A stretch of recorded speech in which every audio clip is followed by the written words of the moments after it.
0.017, which is very low loss, very low error. So this is a very good model that I've created here. Again, randomly, just by luck, right? We take it through that network. Again, it's a multi-layer, right? So this is the first layer. We are adding one of the inputs here. It's going to the second layer. And eventually, hey everyone, welcome to one more episode of Give Me the Mic. The reason I want to do this, because honestly, when I've done it myself, when I started learning more around what is behind AI, what does it mean, how it works, I felt I understand in a weird way even ChatGPT and such tools better.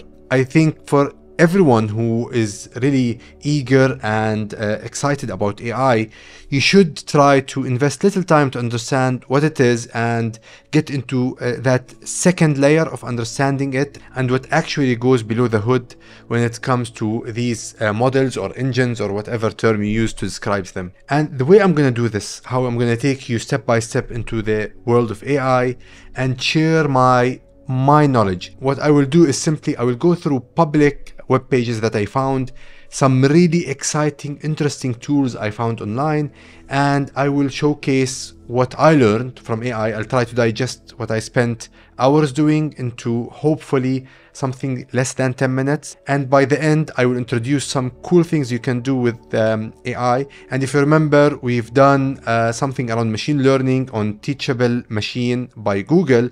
We're going to go back to that, and I'm going to start actually with it here. And at the end, I'm going to back after explaining what AI is. And I want to give you the sense of, if you start understanding and investing time to learn what AI is, you might actually in the future or today be able to use certain tools better. And finally, before I jump in, if you're a subscriber, welcome back. If you're not a subscriber, I'm so happy that you made it here. My name is Samer, and what I do is basically I take AI, technology, low code, no code tools and systems. I try to work with them and teach people how to do the same. And with this, let's jump right in. Okay, so before we go into what AI is and go through the concepts and definitions around AI, I just had to recreate this teachable machine model. If you remember, there's an episode where I created one and I showed you how this works and how you can use it. The first thing I'm gonna do is I want to show you this. So I had a previous episode where I walked you through quickly of how to build a machine learning model on Teachable Machine and then how you can deploy it. It was very high level, and today I want to take it to the next level, and I want to show you how you can do things totally differently if you understand AI. So this is what we created somehow last time. Last time I said, okay, you might want to create an app and function that basically lets you control a TV by your head motion. So we wanted to create a machine learning model that basically can read your face and can tell if it's up, down, right, or left. So let's go to the important part. Let's go to learning what is really AI. And by the way, do not worry about the links. So the link of my previous video on Teachable Machine by Google, all the links for everything you will see today, I will share it in the description so you can easily navigate to those sources, read them, study them, and even some of the tools that I will introduce at the end, which is the really fun part you have to wait for, but you'll have to go through the whole video so you can actually work with them. I'll share all those links, so as you're watching the video, you can play along with me and read along, and maybe at the end, when you hit the point where we are working with the tools, by that time you can actually use the tools as I will show you today. Okay, the first thing I want to do is basically differentiate between, like, this is a question I kept having in my mind. There's artificial intelligence, machine learning, and deep learning. What is really the difference between them?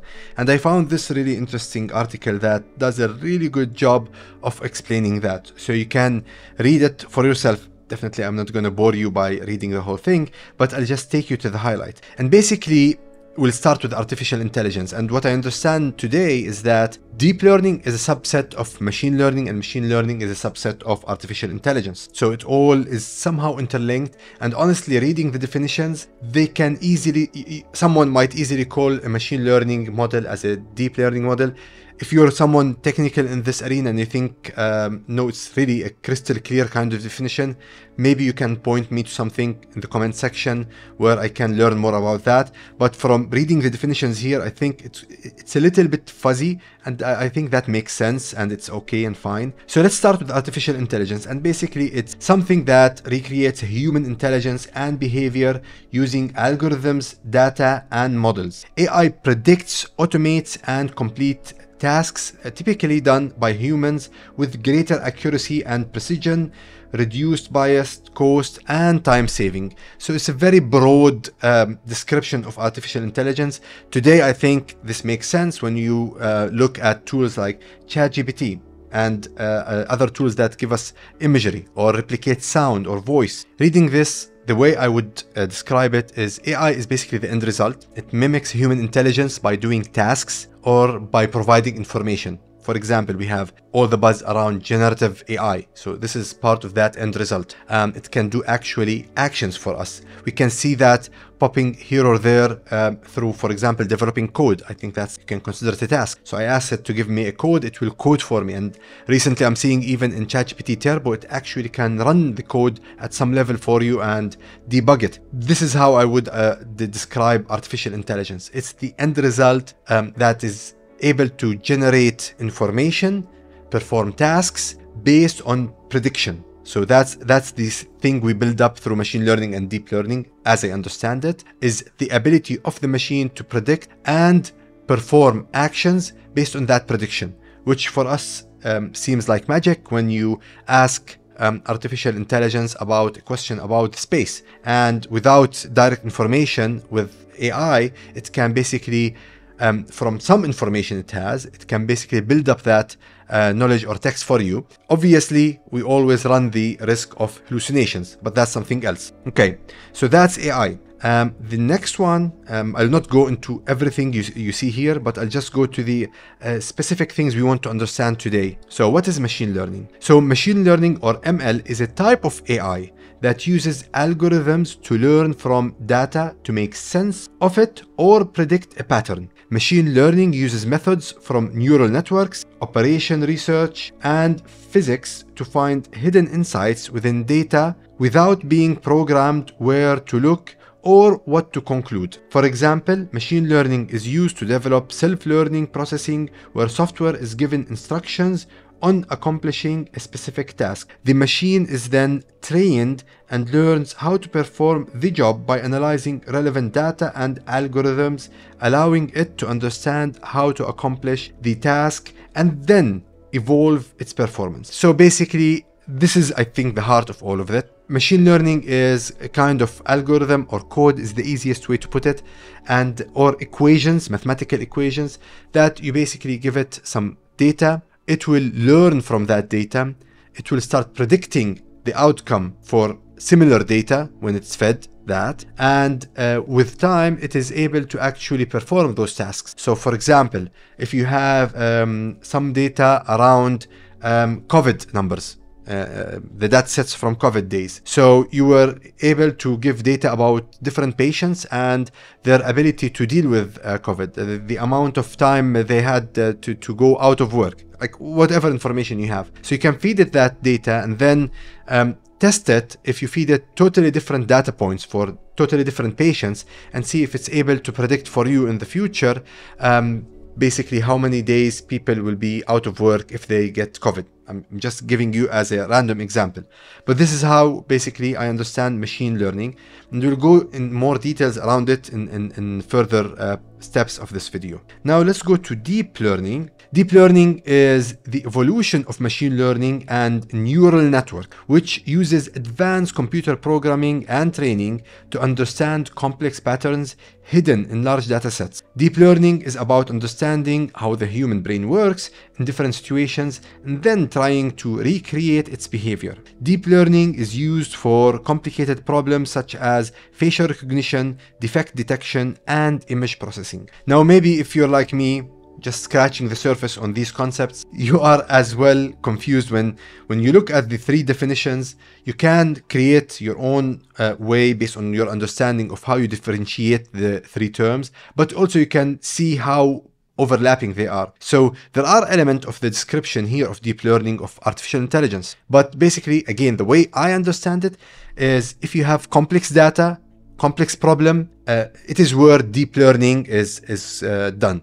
So it is something that has complex layers of processing that probably machine learning or AI as an end result maybe doesn't go through. And clearly it is something used in very unique or specific use cases. So you can go to this and read it, but for now, at least we have an idea what's the difference between AI, machine learning, and deep learning. Let's move to our next source, and it's this image. Okay, so all of this is public. So I got this from Google. And basically, this just shows you the biological neuron and then the artificial neural network. So, and I think this is a great way to really understand how it works. And correct me if I'm wrong in the comment section. I know some of you like to do that, but I think it really stemmed from the actual biological neuron, how someone thought about, okay, can we replicate the human brain into a digital form? So we came with the artificial neural network. So I will not go through the different branches of the biological neuron, but basically you will see some similarity of certain inputs coming to processing, or you can call it a function, and then the axon, or basically the output, goes to other branches, which could be an input for another cell. I forgot where I exactly read it, but I think we have trillions of those biological neural networks, or cells actually, in our body.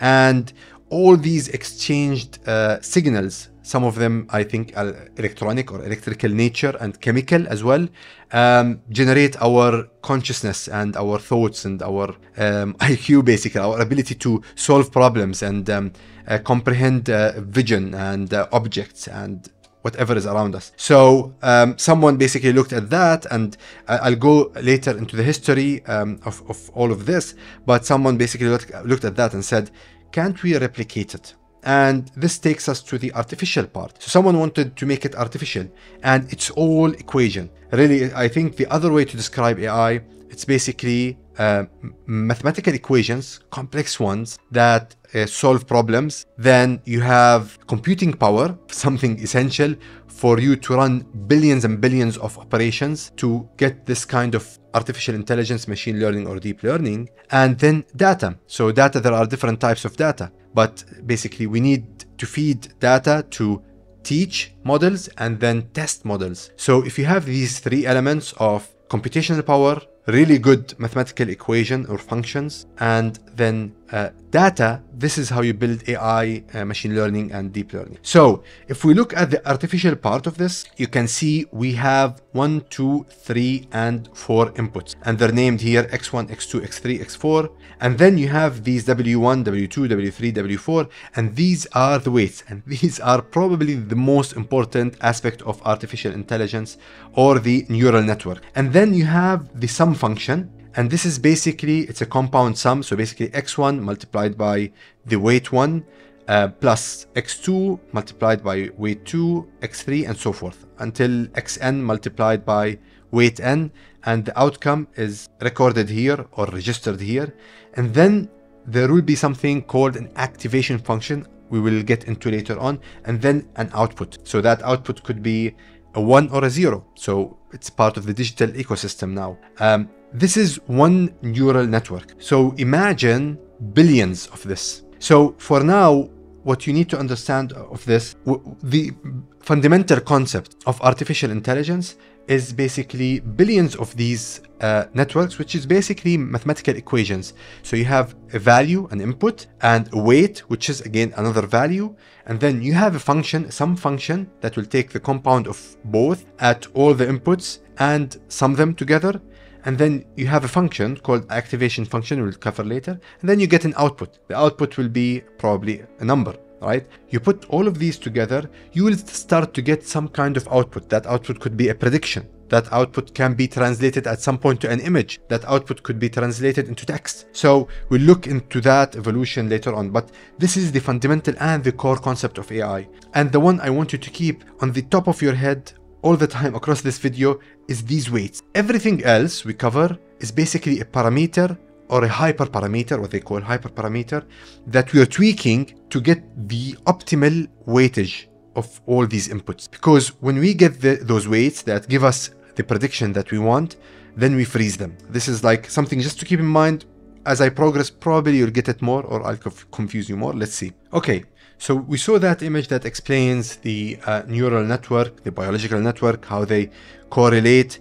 Now let's look at, in general, the artificial neural networks. Again, one more source I'm going to share with you all where you can read more into this. This is the image we were looking at. Now, this is again one more way to look at it. You see the function, the activation function, and then the Y, the output. So X is the input, W is the weight, Y is the output. These are the two functions that we use. Now there's one more concept that maybe other images will show, and it's called the bias. So there's an element, again, one of these levers that you modify or optimize the AI system with, which is called the bias. And we'll cover it later on. And it's usually treated like an input, but usually they draw it here on top of the function. As I said, this is one artificial neuron. Create the more complex setups of it, and you have a multi-layer neural network. So most networks are multi-layer. And you can see here, for example, this is the input layer, there's an output layer, and in the middle, they call them hidden layer. If you know why, tell me, but basically they are layers, okay? And again, all of them take multiple inputs and they give multiple outputs, and it's fed to different nodes. Now you can read this on your own. Some of it will be overlapping, so you'll read something that's covered in one article and another. I don't think you're going to lose anything by going through all of these web pages, reading them, even scanning them. It will give you more information, more insight to what AI really is. Now, one interesting part on this one, I think you should all go through, is the history. If you keep hearing people saying, artificial intelligence is not new, it's not new, it's not new, it is not new. And when you go through the history, you will understand that people were working on these artificial neural networks or concepts like that since long back. It's just that in recent years, we're able to do big strides, big steps in these models that we built, in their ability to really predict at a low error level, something really close to what we as humans know is the right thing as an output. So that kind of error margin reduced a lot, the quality improved a lot. Our computational power also helped a lot to push the boundary on these models that we have. So go through the history and you'll understand something that is built upon years and years of research by so many smart people who were ahead of the curve, thinking of these kind of concepts even as early as the 1940s. So this is one of the interesting part. I'll have one more part on history that we'll cover later on. And you will always, when you go into AI, you will hit into Python. And one of the great things I cover on this channel, by the way, is our ability as non-developers, I'm not a developer, to learn from AI and do so much more. So you can build Python models to help you do certain things in machine learning, artificial intelligence, automation, through just spending some time with ChatGPT. That's for another episode. But for now, just it's something to keep in mind. Python is one of those good languages and easy, honestly, to learn, but good languages to try to understand if you want to go really crazy and go deep in the concepts of artificial intelligence, machine learning, and deep learning. All of it happens in the domain of basically Python code. Okay, so this is just an image I thought is interesting. It just gives you an idea of when you have those models. So let's say we build a multi-layer model and we want to train it and test it. And basically it starts with data sets, right? And you have three types: test, validate, and train data set. So we start by basically putting together the machine learning model, and then we go and evaluate that model. Here you'll see all these things. They are basically KPIs or metrics to test that model that we've created. And then we look at the prediction and actual. So I know the information. I know what the data set for the test data should look like. I feed it part of that data, part of that information. I see what it predicts, and then I compare it to the actual true information I know is true, and I have it. And then I see this is okay, this is a good model, or no, this model needs improvement to operate better. And we'll see lots of really good visualization on this as we progress further. And then at the end of it, depending on your satisfaction of the model, either you deploy it for the public to help you test it, right? Because when people interact with a model, depending on how it's set up, it can actually learn from the active input it's getting from the users and keep developing as a model, and you can keep tweaking that model from the backstage. So it's just to give you a mindset of how these things work. So it's all, the heart of it is the model, and the data is a very essential part of that testing and development for any model. And this is, I'm putting these things here because, again, towards the end, I will give you really good tools and ways that you can use this information that you're learning here today to really do much more with AI than you think you can do. One more term to learn and get familiar with, because you'll hear it a lot in the realm of AI, machine learning, and deep learning, which is an epoch. So in the realm of artificial intelligence, AI, the term epoch carries significant weight. An epoch in the context of machine learning and AI refers to one complete pass through the entire training data set while training a machine learning model. So when you have a training data set or training data basically, and each time you give it to that model, you feed it to the model to train the model, that's called a one epoch. The same data might go through the model multiple times. And this is, again, if you remember at the beginning, I told you everything other than the weights are levers or factors or elements or variables to tweak and change to get the most optimum model output that we're looking for. So, and this is one of them. So you might feed the same data 10 times, you might feed the same data 1,000 times to the model to get a certain output that you're looking for. So just remember the epoch concept here. And remember, there are on this page other concepts covered. You can read them on your own, but I'm covering the concept where it's well or better represented in other pages. So let's move on. Now, there are two other concepts again on top of epoch we have to somehow understand, and they are the learning rate and the batch size. So let's start with the learning rate here. And the learning rate is a term that we use in machine learning and statistics. Briefly, it refers to the rate at which an algorithm converges to a solution.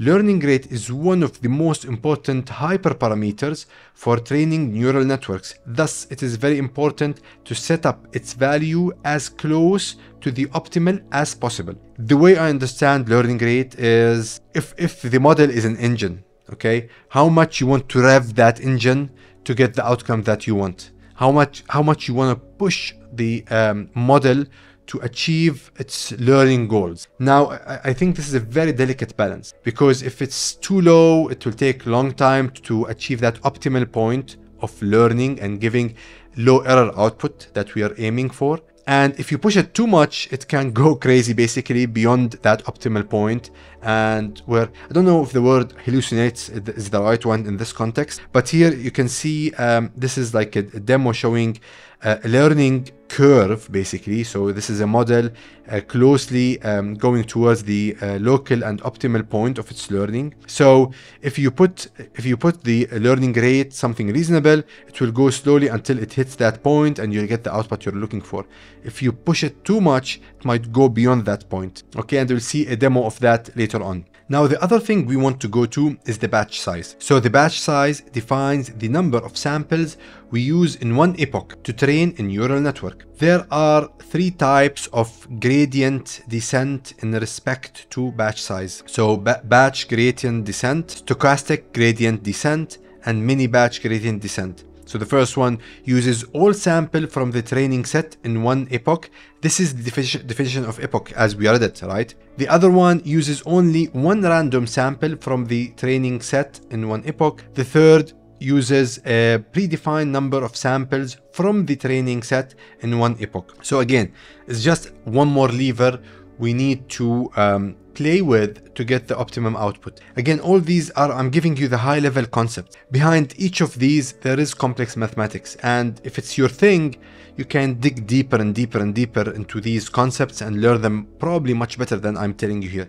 I just want, I think for the normal folk, for most people, actually most people will not even understand these basic concepts, but they will just work with the tools. But I think for most of us who are genuinely interested in working with AI, we don't need probably to be one of the 0.001% that knows the math, the actual equations, and who probably get paid millions, honestly, to do that behind all of this. I think we will be some of the minority, the 1% that really understand how it works, but we are able to, with that understanding, deal with it better and build better systems with it. I think this is my aim of this video.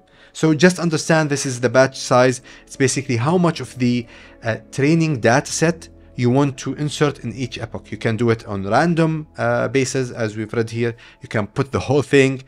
You can make it predefined during the training in each epoch. So this is another concept. Just keep in mind, and we'll go back to as I keep repeating at the end. It will all make sense at the end. Third thing, now let me just make this a little bit bigger. So activation function. So if you remember, let me jump back to this image. Remember this activation function. Now we're basically going into the details of that activation function. Okay, let's understand what an activation function is and then what are the types. And remember those types because again, it's one of those levers that we're going to play with. So basically, it's just a thing function that you use to get the output of node. It is also known as transfer function. So basically, I think this is maybe too simple as a definition, but basically it is a function that you use to get a usable output. Because sometimes you might get a sum that doesn't make sense, maybe for the program or the model. So you need an output that you can work with. And that output, well, there's different types of these activation functions we'll go through now. Now, the first one is the linear or identity activation function. And basically, I think this is the easiest way to understand it is nothing happens. This is like basically a non-existent function, more or less. So as you can see, the function is a line or linear. Therefore, the output of the function will not be confined between an range. So whatever input it gets, it is the output. I think this is how I understood it. This is what linear is, right? Nonlinear activation function. The nonlinear activation functions are the most used activation functions. Nonlinearity helps to make the graph look something like this. Okay, so this is some kind of function that basically you can see we have values 0 to 30 and 0 to 60 here, and it's just a bell curve. It makes it easy for the model to generalize or adapt with variety of data and differentiate between the output. Let's go to the next one, which is the sigmoid or logistic activation function. And this is basically between 0 and 1. And the way I understand it, the sigmoid function curve looks like the S shape. Okay, that's fine. Therefore, especially used for models where we have to predict the probability of an output, since probability of anything exists only between the range of 0 and 1. So sigmoid is the right choice. So it gives you a prediction of probability, and probability is between 0 and 1 or 0 and 100% basically. So this is why I think it's used in those cases. Now we'll go to another function, which is activation function, which is the tan H. I don't know how they say that, but it's the hyperbolic tangent activation function. And basically it is similar to the logistic sigmoid function, but better. The range of this is -1 to 1. So it's not just 0 to 1, it's -1 to 1. Okay. So it's just a different way of getting information. I don't know why it's better still. Maybe it gives a bigger range, a wider range.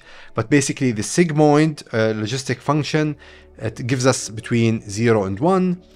This hyperbolic tangent activation function gives us between -1 and 1. And then we have the ReLU, which is the rectified linear unit activation function. And this again, it compares to the sigmoid. So in the sigmoid, we said it's between 0 and 1, right? While the ReLU is, okay, so this is interesting. So you see everything negative comes out as 0 in this one. So it basically eliminates everything that is negative and assigns it a 0 as an output.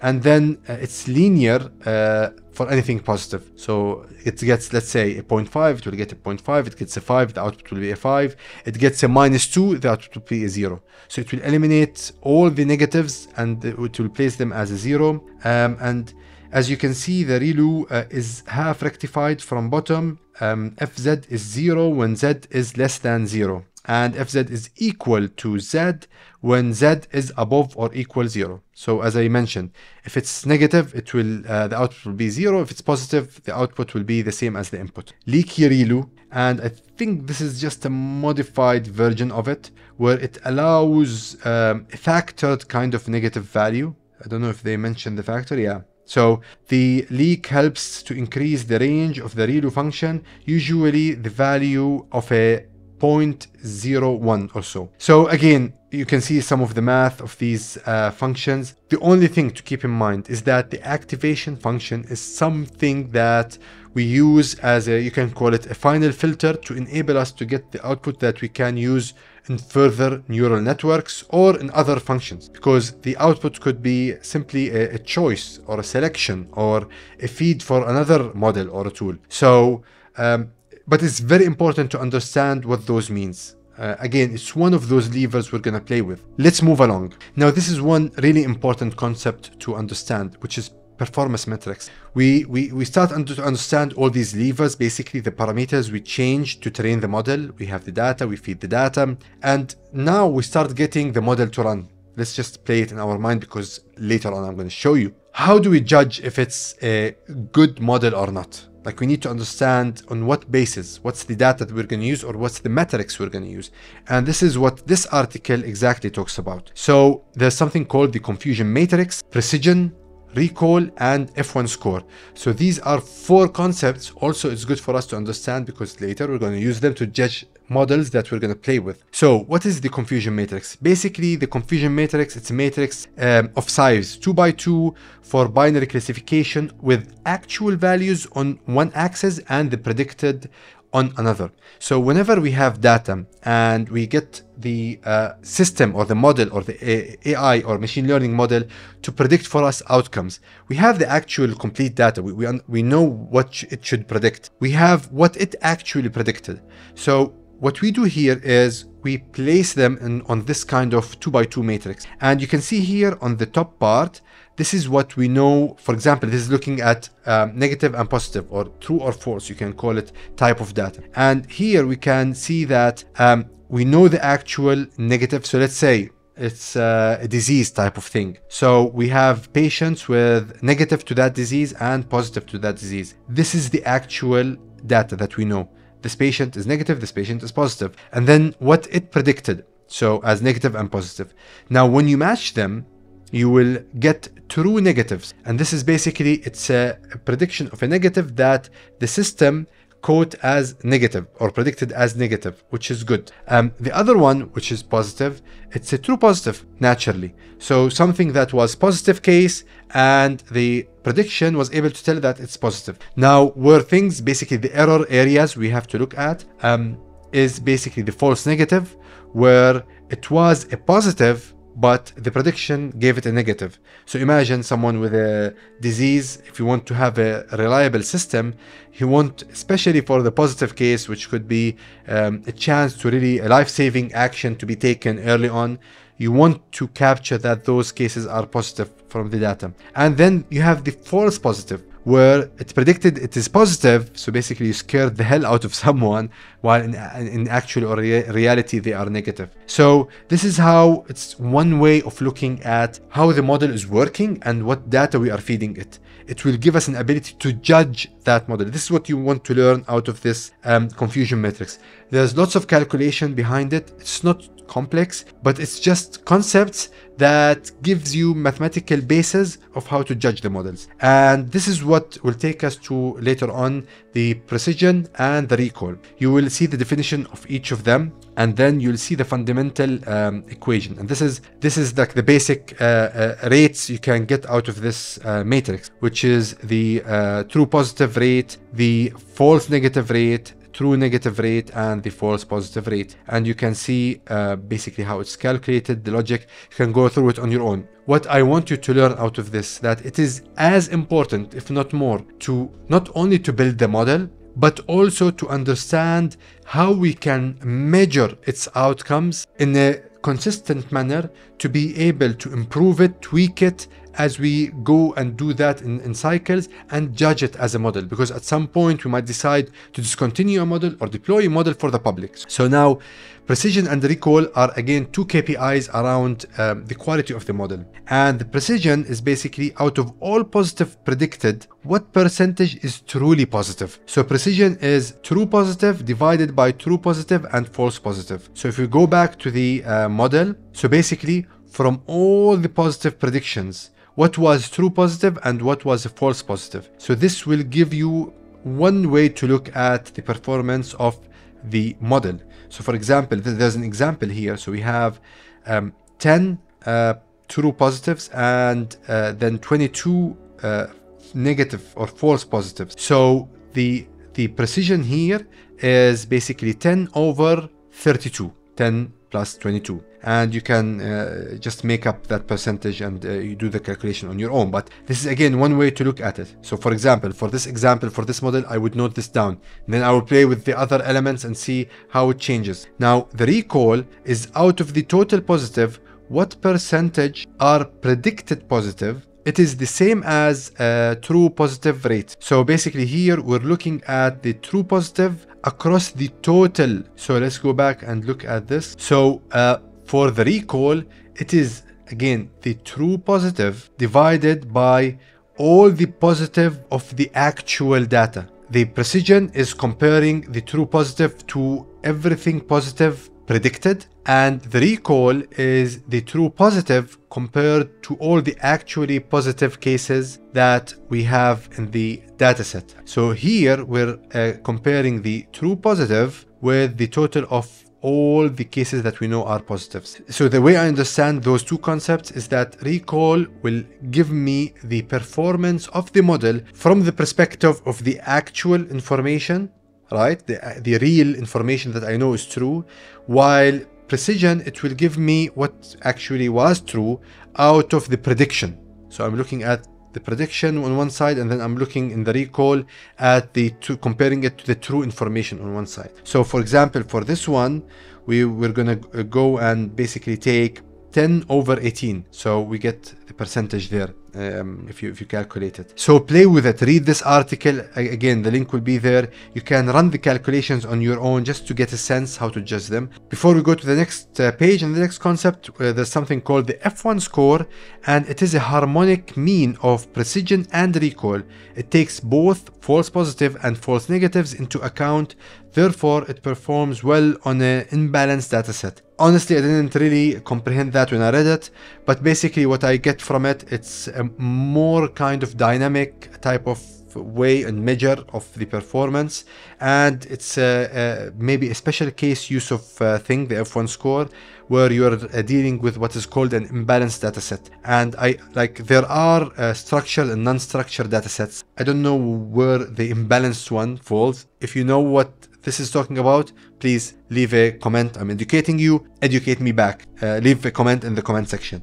Okay, let's carry on. Now, there are many types of neural networks, and I'll just go quickly. I will focus on the ones that I will actually show you cases around. That will be more interesting to you, but you can go through the rest of it on your own. It's all interesting, and I think this is like a fast evolving science, and technology maybe is a better term. So we've seen this before, right? It's the same as this one. This is the same one, but just a different way to show it. So we understand what an artificial neural network is. So it's the artificial version of our neural cell, the biological one, basically. So we know it. We know these are the inputs. These are the weights, the very important thing that we want to figure out. This is the function plus the bias. You see the bias, if you remember, I mentioned bias. So here it's mentioned. This is the activation function, and this is the output. Now you get the multi-layer ones, and here this is an image that probably will not show really well, but check the link that I have in the description. You can go closer to this, and you can just look at the different types of networks and how they look graphically. This is a really visual science, by the way, artificial intelligence, from what I'm saying, and I think looking at this and how they correlate and interact is really interesting. It could give you some kind of learning curve around understanding how these things work. So just consider going here. Now, I'll go through them quickly. I will not spend lots of time. I'll leave it to you to read. Not all of them are as important, I think, from what I'm reading in many sources. Again, I'm just myself scratching the surface. I'm just getting into this. So you tell me what you think I should focus on in the future as a neural network. Am I focusing on the right thing? Now, this is the first one, perceptron. Okay, and this is like a basic kind of network. Some inputs, one output, and that's it. And then this is one of the really important ones, I know for a fact. Feed-forward neural network. And basically, this goes into one direction. You get inputs, it goes through those kind of calculations, and then you get an output. And applications, basically simple classification, where traditional machine learning-based classification algorithm have limitations, face recognition, computer vision, speech recognition. So these are use cases for the feed-forward neural networks, and we'll see where it's used for vision very shortly. Then we have multi-layer perceptron. Again, this works well for speech recognition, machine translation, and complex classification. And you can see the first one we had, the perceptron, it looked like this, 2 inputs and 1 output. This is much more complex. So it starts with multiple inputs, and then basically it shrinks down. These are the hidden layers that we keep saying. But basically, I think perceptron is something that narrows until it hits an output. Again, I might be wrong. I'm focusing on the front feeding one, which is one of the most important, and then the other one is the convolutional neural network.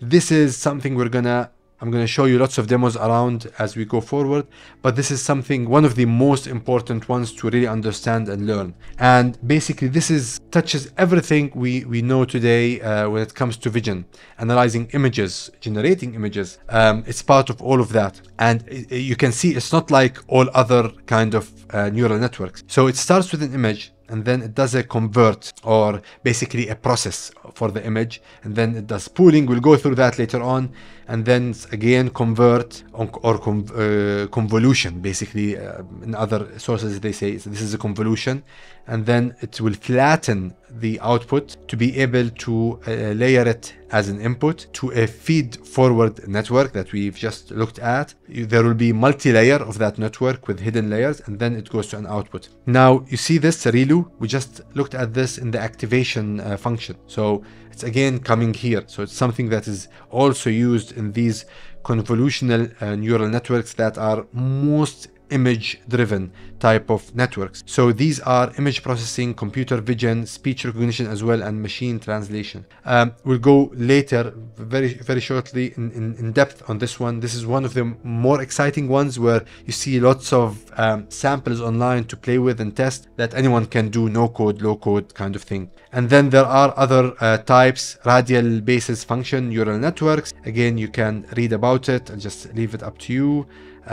Recurrent neural networks, those are having some kind of feedback loop, as I understand it, and they have a memory function. So you can read about it. This is very interesting, but fundamentally, when we are dealing with recurrent neural networks, we're dealing with some kind of feedback loop and memory function within those networks. Okay, so you can go through all of this good stuff. Sequence to sequence models, again, what I see here is embedding. Now, if you ever worked with Flowise or any of those basically no-code tools to build bots, you will understand what embedding is.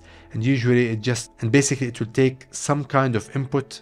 It could be text, image, whatever it is, and it will do something called embedding, which it will piece it down into a reference type of data that can be broken down into pieces that can be much easily accessed and recalled by a bot or an AI model. So it's way of breaking down information that could start with a PDF. Then you do the breakdown and the embedding part before you actually get the model to start reading that data and that information. So again, one area if you want to read more on embedding, it's very interesting. Okay, then we have the modular neural networks. I didn't read a lot on that, so you can do it for yourself. But if there's like two things to take here, is the most prevalent, at least I am seeing, is the feed-forward type of neural networks and the convolutional neural networks, which are used in imagery a lot. Okay, again, this is one more link I will share with all these types, and here again it focuses on the types that I thought are good to focus on, which is the convolutional networks, feed forward, or autoencoders, even other things here mentioned that they were not mentioned before, recurrent neural networks, but here it has more meat on the math behind it. So if you're interested in the math, this definitely will get you at least a starting point of what you want to look for and how you want to learn the math behind each of these kind of neural networks and the different types. Long short-term memory, again, this is part of the recurrent neural network, all the math behind it. So spend whatever time you want. I'm not going to spend a lot of time here. Now, one more definition I want to cover before I go closer to the interesting stuff. If you're still watching and you enjoy the content, hopefully I didn't confuse you. I'm just trying to share what I'm learning as I go along.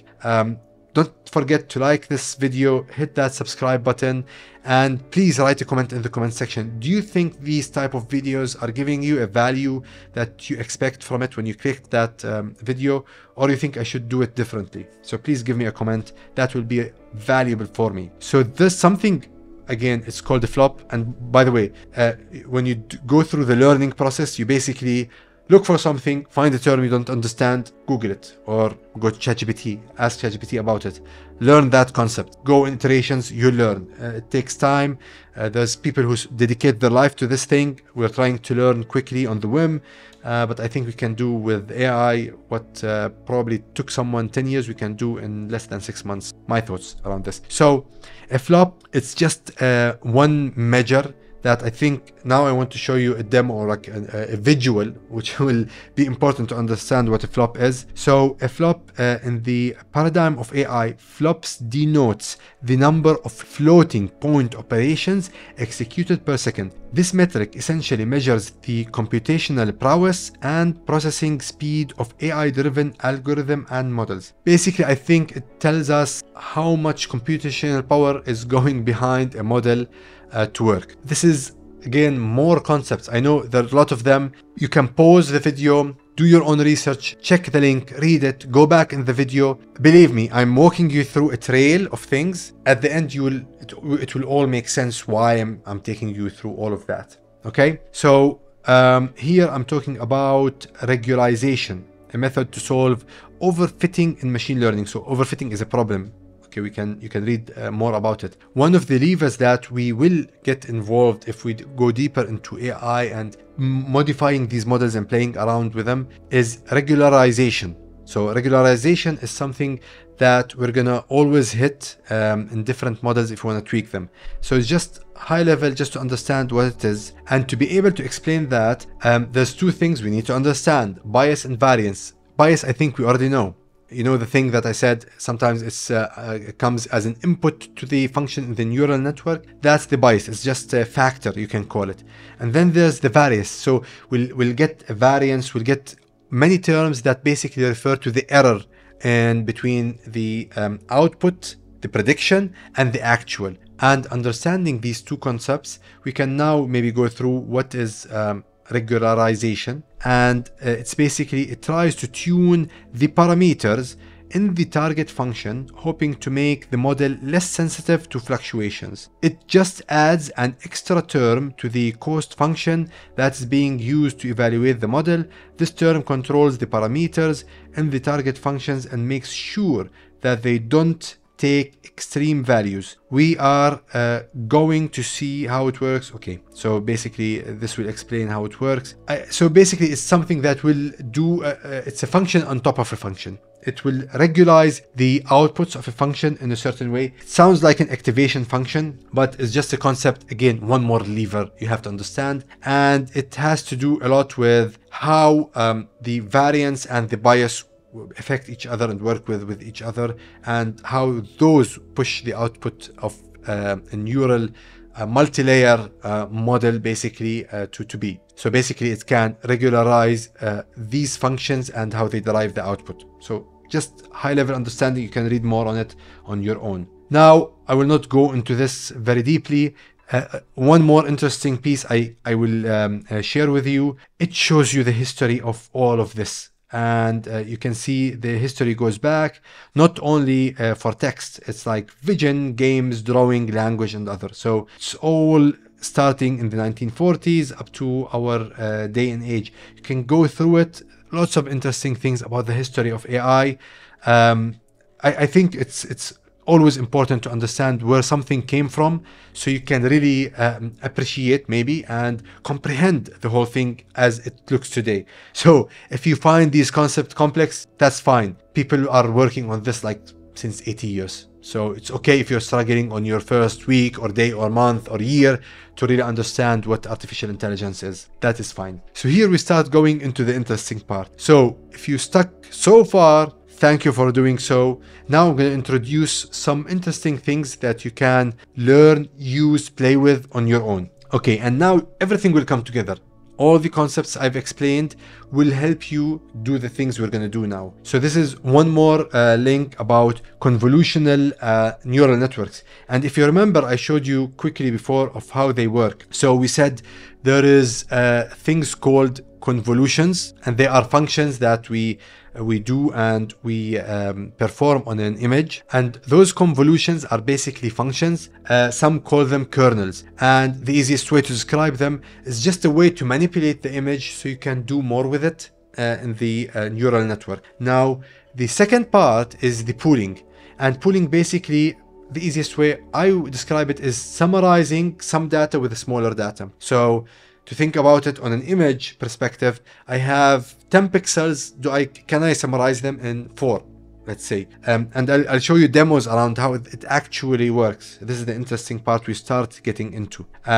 And after that, we flatten them and then we push them to the feed-forward neural networks so they can eventually drive us to an output. And this is the interesting part. Everything from this point on will be a demo on what we've been talking about so far. So let's start with the kernels, because many things we're going to touch and demo are around basically the convolutional neural networks that we are discussing now. So I will go to this nice link, and again it will be shared.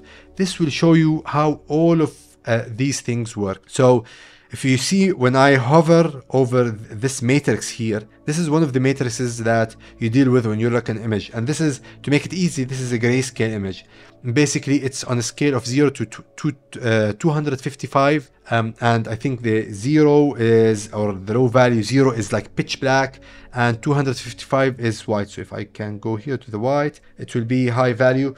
You will not see it here. I can try to magnify it in post editing, but yeah, so you can play with it here.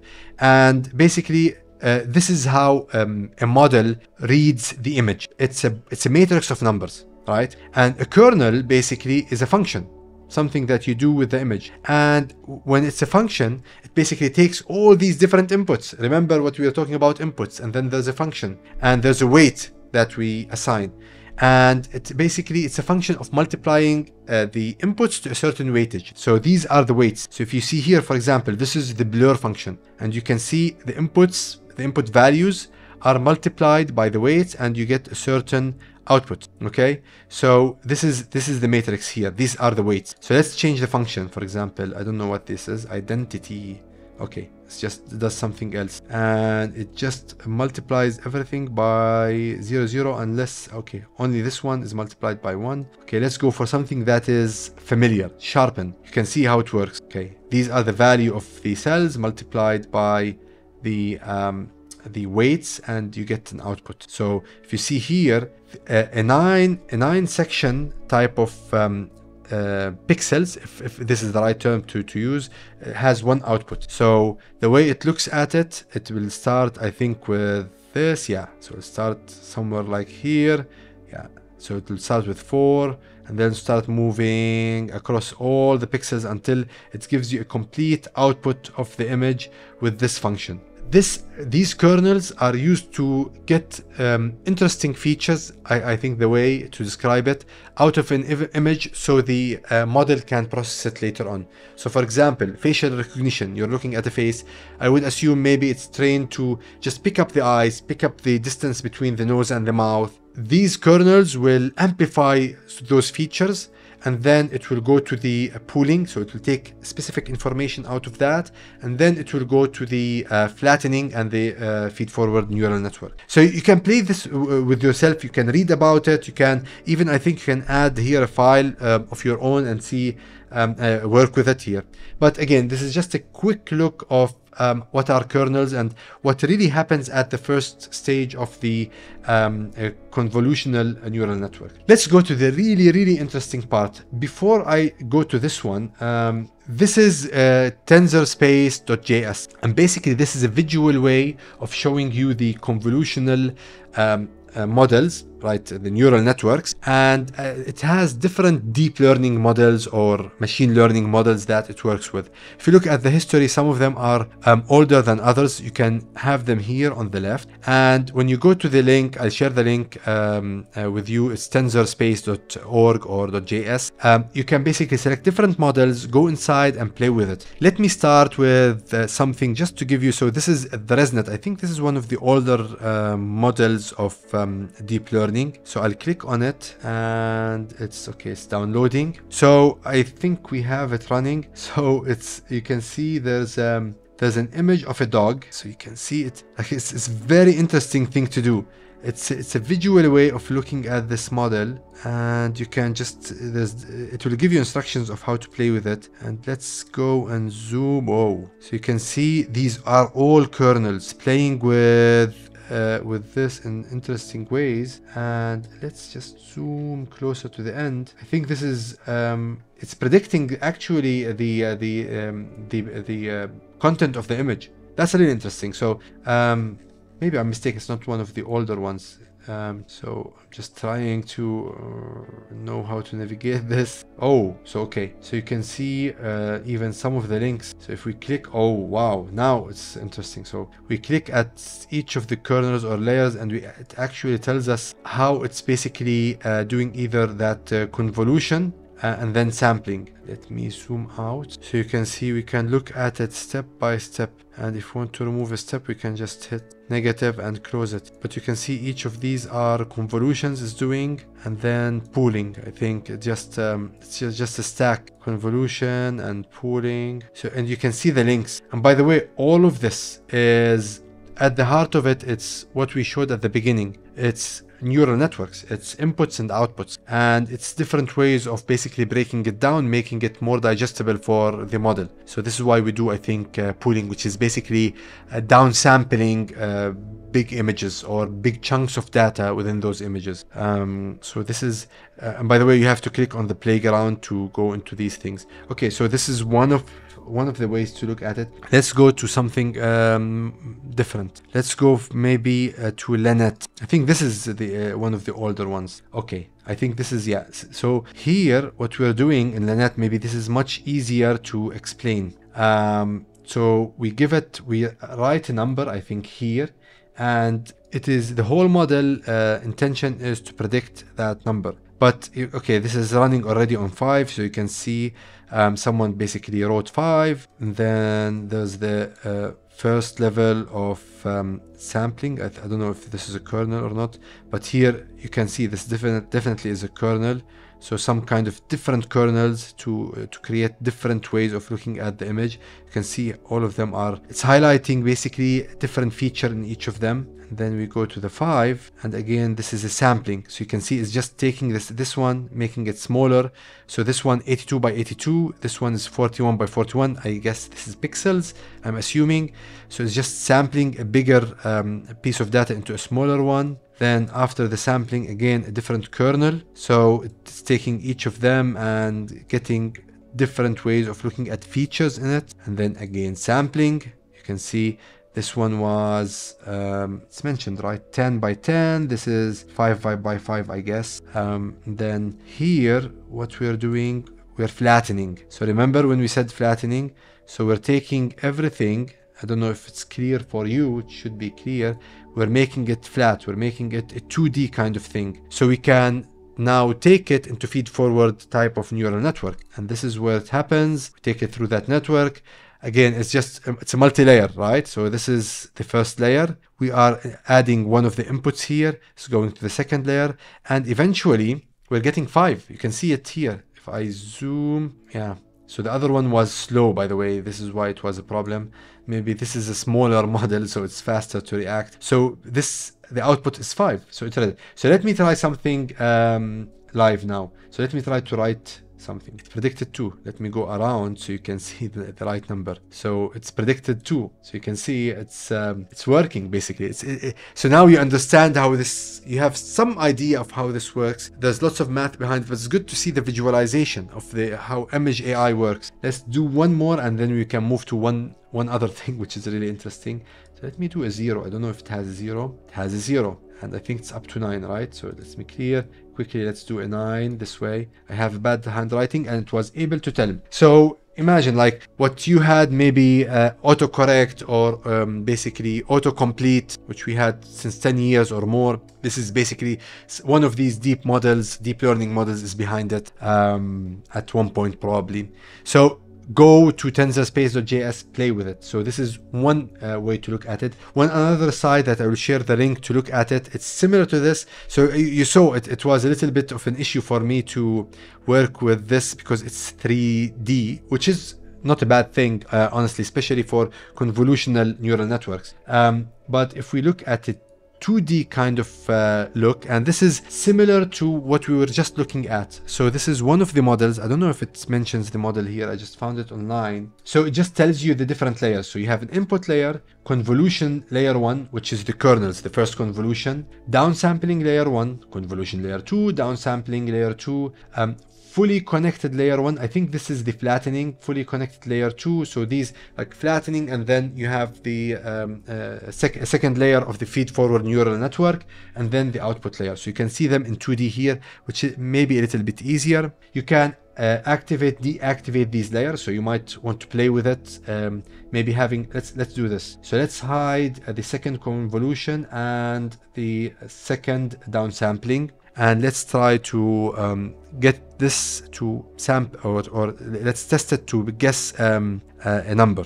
I think this works with numbers, right? This is just, yeah, it's numbers basically. You can see it on the top. So let's do 5, and it got 5. You can see the numbers here on the top. Let me actually zoom a little bit for you folks so you can see it. So it didn't zoom the back end here a lot, but you can just go to the site and do it on your own. Let me zoom out so it's much easier to look at. You know, this is something you will want to play with. It's interesting to look at how a pixel goes to different convolutions, downsample. So I don't know if I can confuse it, honestly. Let me try like this. It's okay. So it took it as 6. So let me activate the 2 middle convolutions and downsampling. Let me try to do it again. Will it guess it differently? Yeah.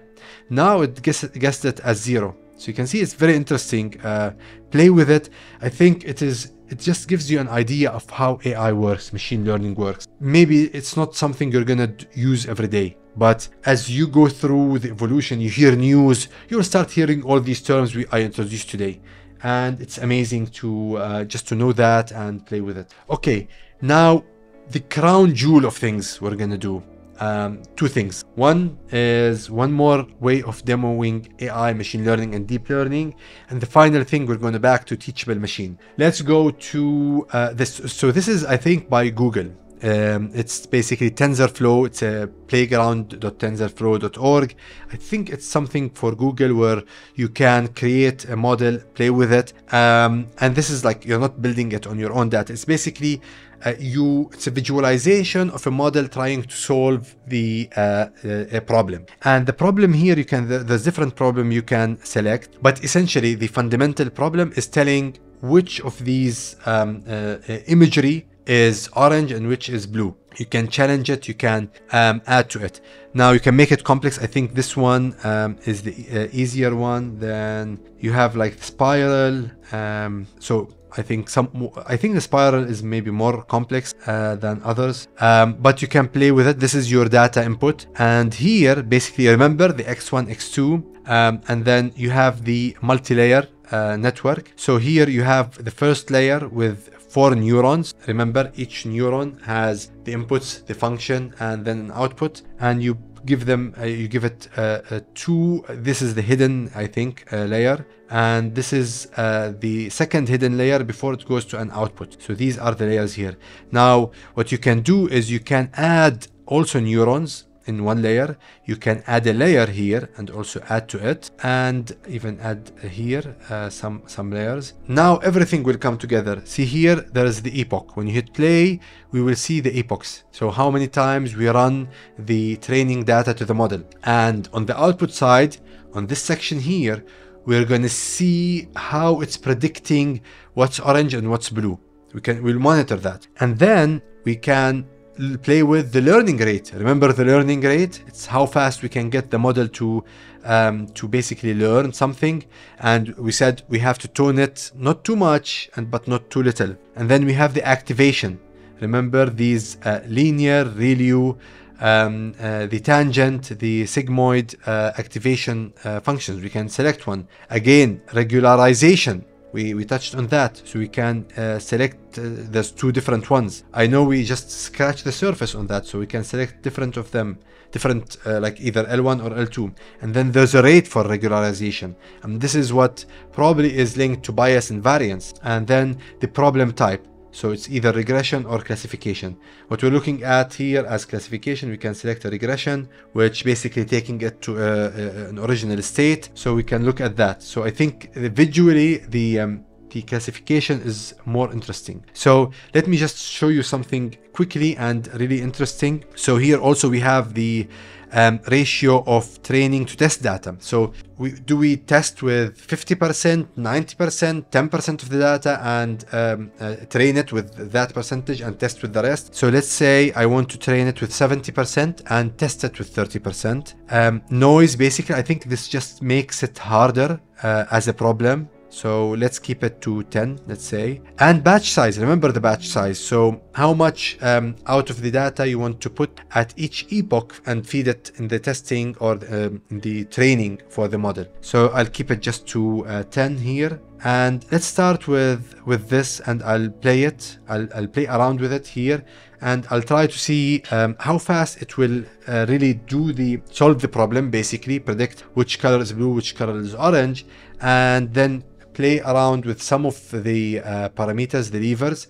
Now it's always recommended to keep them all flat and just modify one of them so you can understand that specific variable, how it affects the whole thing, and then do it for one other lever, and later on you'll be more prone to understand of if you play with certain things how it will affect the output. So just a recommendation. So regularization, okay, regularization for this one, I don't know the effect yet, so I'll put it to none. So let's play here. So you can see it already solved the problem nearly quickly. There are still a couple of ones not captured here. Now the interesting thing, let's put pause. So we did 628 epochs. If you noticed quickly, this went to test loss of 0.017, which is very low loss, very low error. So this is a very good model that I've created here, again randomly, just by luck, right? So I can play with it, but this hit something really well already really quickly. What if I take the learning rate and put like something crazy like 3? What would happen here? And I want to just show you if you push the envelope on the learning rate, what happens. So let's hit play again. See, it went crazy. So we overdid it, we overshoot the learning rate. Now it's like basically giving us a wrong output. You can see here it shows you the flow of how things work. Pause. Okay, so let's reset this. What do we try? Let's try another function. Let's try to give it to use a sigmoid activation function and see how that works. Okay, you see it was rippling first, and then it learned a very high level of solving, and it solved the problem. Let's give it a tougher problem. Let's hit pause here. I think this is the toughest one it has. So let me hit play. You can see, okay, you have the training loss and the test loss. So both are different, right? And still not able to solve the problem. So it's still at nearly 50% error. If you notice this part here. Again, the learning rate, I think it's the problem. I kept the learning rate. Let's pause here. Let me reset. Let me take this to the original 0.3. Actually, let me push it to 1. Let's see what happens at 1. What else we can do? I'll keep it as a sigmoid. Actually, so if you remember, we read that the tan-H is the most recommended one, if I recall correctly. Okay, see, okay, we're getting lost. So now we're like, it's training and testing at the same time. And we can see the how it's progressing on training and how it's progressing on test loss. Let's give it some time. It's very interesting. Play with it on your own and see how it goes. So now we're at 1700 epochs. Something is not working. Let me pause it. Let me actually change this to ReLU. Let me tone this down to 0.3. Let me maybe add another layer. Oh, I actually removed layers. Add I don't know if this either complicates, improve things or not. And also keep in mind why it's not a game, you know, it's just something that give you a glimpse into the world of AI design. So imagine now I've just added so many, like 2 layers compared to for this small model for testing, 2 layers and many nodes or neurons in each layer. So this is computational power. This is money, this is energy on the ground for a model. So maybe it's easy to add nodes, but I think you need to play with the levers, these variables, to get the outcome with the least computational power. I think this is where probably people either make millions or not, because if you can save on the computational power side and energy, you have a winning model. So think about these things. It's all just elements and levers that you can dig deeper into. And you know, it's a puzzle. It's a puzzle by Google, free for you to play with. So challenge yourself to try to solve, for example, this spiral problem with the least number of maybe more layers, less neurons. I don't know. Play with the levers, play with the activation function. Go and read about them. Maybe that will help you to really solve this problem here. And maybe read the research of, you know, why 0.3 learning rate is not a good thing. Maybe I'm just giving you ideas of how to start getting that learning curve of AI. So let me even add a neuron here and let's run it. You can see here something is working, but it went flat for a moment, and then okay, it's trying again and it's going again flat. I don't think I have the right mojo. Let me try to pause. Let me try to increase the batch size. Actually make it the maximum 30. I don't know if this how it will affect the model. Let me run it now. I can see some improvement, not so much, little bit improvement there. Now I can keep it running because again, based on the learning rate, it might take more time. I can see consistently the training loss is decreasing. Now it's flat at 2.27. It's going down. Okay, let me do one more thing.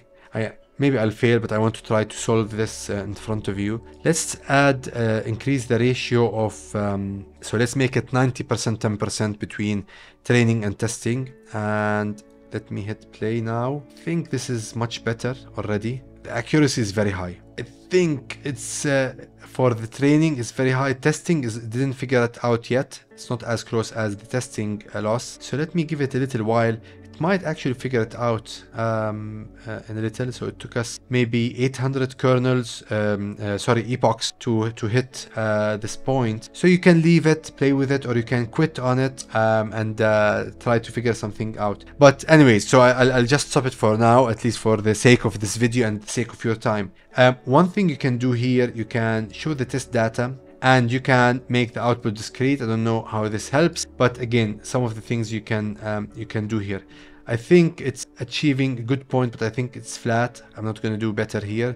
Maybe if we let's do one last attempt here, make it 1 and place, okay, see if now it works with pushing the envelope again on learning rate, but with much more on the training. Okay, I tried one more thing. I wanted to maybe try to solve it. It's a puzzle. You know, I'm going to spend more time on it. I will definitely solve it. So try to solve it. Tell me how many attempts it took you to solve the, let's go with the spiral in the community, see if how much attempts it will take you to solve it. But playing, you can see every single concept we went through on this video eventually comes together here. So you have to go through all the steps so this all makes sense. Now, the last piece of it, I'm gonna link this to what we've done in the previous video to what we started with. If we go to a teachable machine, our model that we created, my model here, you can see it just tells if I look up, down, right, or left. And it looks really simple, but you can always hit the advanced mode here and see what we have. We have epochs, batch size, learning rate. So now when you look at this machine learning model, you understand what you're doing at least high level. So for example, I trained it, I might be satisfied with, okay, this is right, this is left, maybe not so much on the left, up, it's making some mistakes, down. Okay, so maybe I want to improve it. So I already trained it, but you can say, okay, I wanted to do, let's say 200 epochs. I want the batch size to be 128, and then I want to actually, let me make this 0.003. I want to push the envelope again here on the learning, and then I can hit again train model. Now let's see how it takes it, how much time it will take it. Probably take it more time to train it, because again, I increased epochs from 50 to 200. So you can see now it's training it, is going through the epochs. So I think it's going to go fast. 200 epochs is not a big problem. But now we understand what these numbers are. So epochs, now we're going to feed it the training. Basically, for each category, if you remember, I did the same here. I created around 300 images from the webcam, and we're gonna basically feed it those 300 images per class. And the classes are, let me zoom out again here. The classes are up, down, right, and left. These are the classes. I'm going to feed it 200 times this training data, so I can later on test it. So let's see what happens on the testing part. Oh, okay, I have to. So now it finished testing, and we can see, I don't know what happened. I think it's more jittery, but I messed it up, I think. I think it was working better before. So I think what we did here on the learning rate, it messed it up. Now I can reset to default.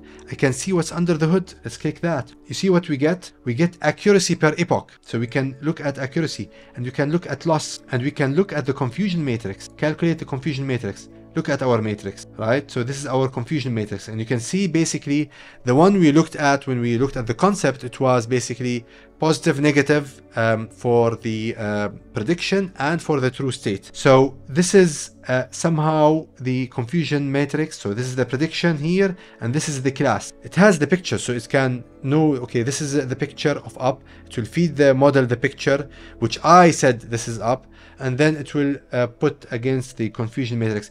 My confusion matrix looks really good, honestly. Everything looks in the right place. So down is assigned with down. So 47 out of the samples tested for this are within the right box. And you can see the light blue areas where, okay, things might be wrong, where you would call it an error and issue, are all zeros. So it should mean that, okay, we have a good model here. Loss per epoch, accuracy per epoch.